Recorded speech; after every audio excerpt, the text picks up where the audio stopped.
Diego Bandido. Go Diego! Go Diego! Go Diego! EDSA.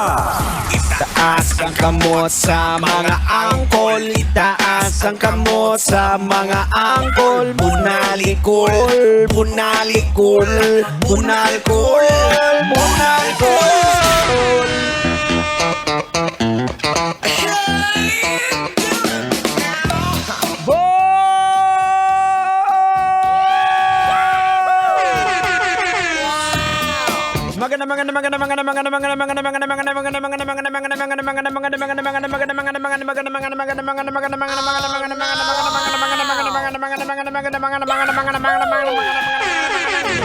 Kalbo!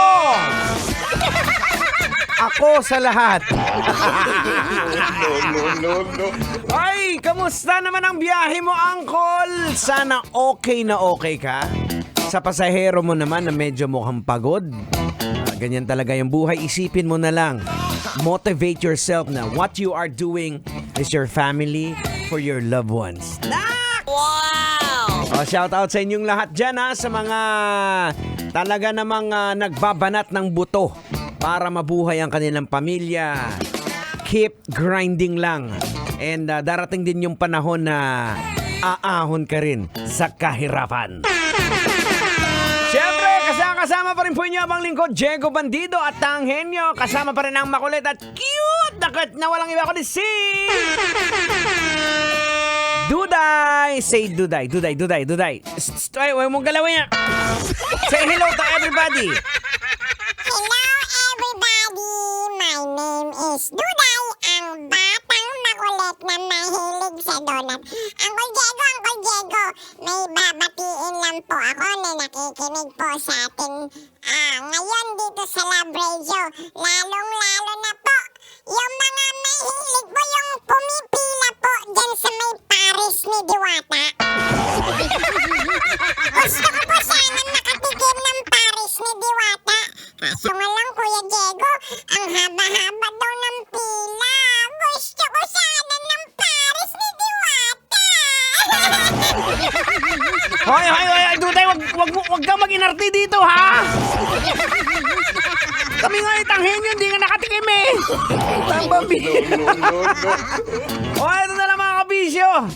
Huwag nyo nang pansinin yung batang maulit na yan. Ito na, pag-usapan na natin to.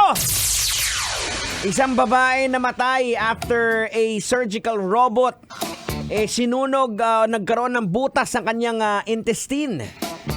A wrongful death na lawsuit po ang ipinail sa Florida na kung saan kiniklaim po ng isang babae ay namatay after a robotic device burned and tore a hole in her small intestine.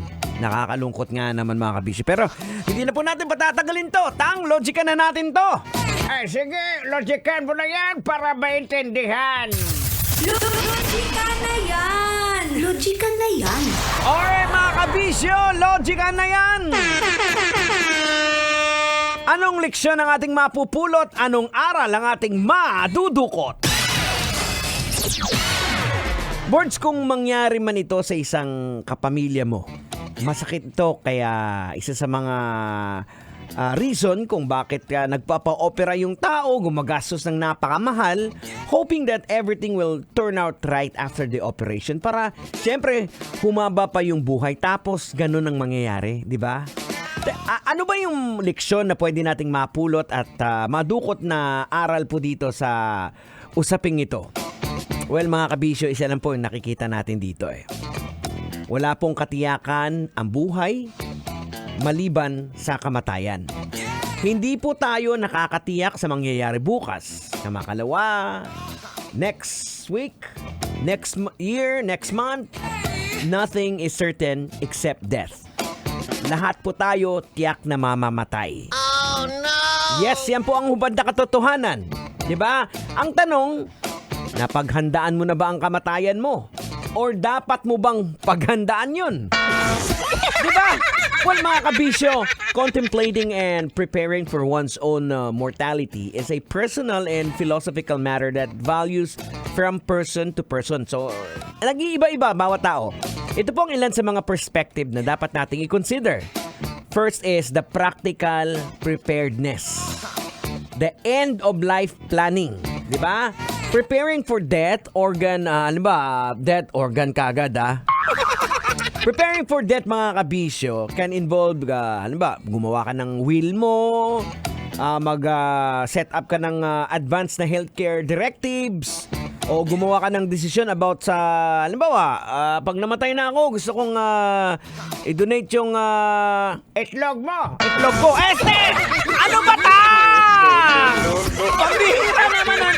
Nakikigulo ka eh. Ay, sige, tuloy mo. Pambihira. Ano ba, i-donate ko yung kidney ko. Kung hindi pa baldado. Diba, napaghahandaan mo. At syempre, pangalawa mga kabisyo, is the spiritual preparedness. Ika nga. Ang paghahanda po ng spiritual natin, ito po yung pag-ayos ng pakikipag-ugnayan po natin sa Panginoon. Living in accordance with the biblical teachings and being ready for the eternal life as promised in faith by Jesus Christ. Tandaan po natin mga kabisyo na sinasabi po sa Biblia, sapagkat haharap tayong lahat kay Kristo para hatulan. Tatanggapin ng bawat isa ang nararapat na kabayaran ng kanyang mga ginawa, mabuti man o masawa, nung nabubuhay pa siya sa mundong ito. So ikaw, alam mo na kung huhusgahan ka ngayon, alam mo na kung saan ka pupunta.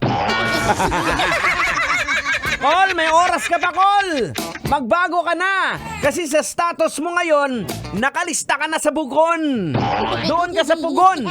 Sa dagat-dagatang apoy! Magbago ka na, Kol! Sasakyan si Carl